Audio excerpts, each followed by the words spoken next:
What appealed to me about him was the fact that he was put into a classroom and reminded me of some of the teachers of the old school.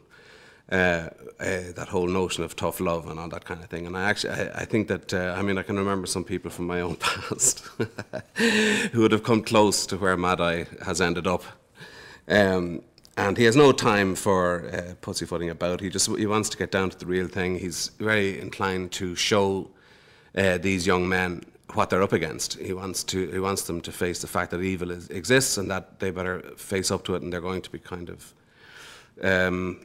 embroiled in these things soon enough, and they better know what they're getting themselves into. So yeah, he's a kind of a tough love merchant, and of course, in the end, of course, what you see is not what you get with Moody. His leg is kind of he's got this kind of well, it was what people call a wooden leg, but it's actually metal, and he's fashioned it himself. And there's something odd wrong with the peripheral vision to his left side. The doctors don't quite know what's wrong, but he's made this magic eye for himself that can see out through the back of his head and see in various different directions. And you know, he has this.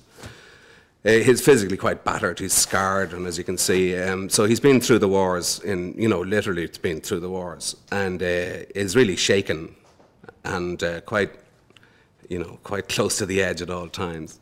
So physically, he has a lot to put up with, and he's kind of worked out these things in his own fashion to offset that. In fact, the eye is an improvement because he can see where he couldn't have seen before, and learned how to play the piano with his wooden leg. I think he's seen me, Dumbledore, for the first time as a man who isn't perfect, who doesn't know everything, who isn't the big wizard and the headmaster. He's seen me sitting on the floor, worried. That must be quite a shock for him, I suppose. I didn't think of that at the time. But yes, so it must be a bit of a shock for Harry. Well, the Triwizard Tournament is hundreds of years old, and it's been cancelled because it was so dangerous. So now they've revived it, and it's for students from all over Europe, from various colleges of magic, academies of magic, to come together and have a competition. And the winner is the winner of the Triwizard Cup, which is enormous, stature on that. So that's what it is. It's an old tournament initiated hundreds of years ago in Europe for all the wizard schools all over Europe to come together, and this year they've come to Hogwarts, the first time in 100 years, and it's being played out here, and it's very, very dangerous. I'm glad I'm not in it.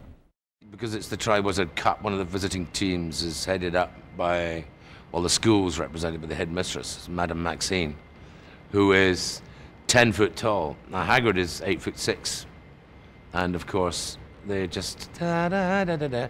But she's very posh and stuck up and slightly snooty and French, and he's a guy who lives in a hut and eats turnips. So there's an initial sort of, how should we say, distancing between the two.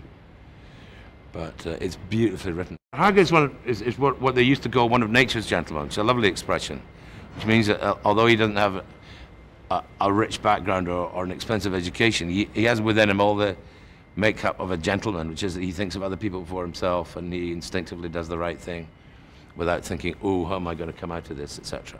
Which is why he's the perfect sort of father substitute for Harry in the first two, although that role kind of moves off towards someone else later. No, he is a gentleman, but of course completely inexperienced in the arts of courting or anything like that.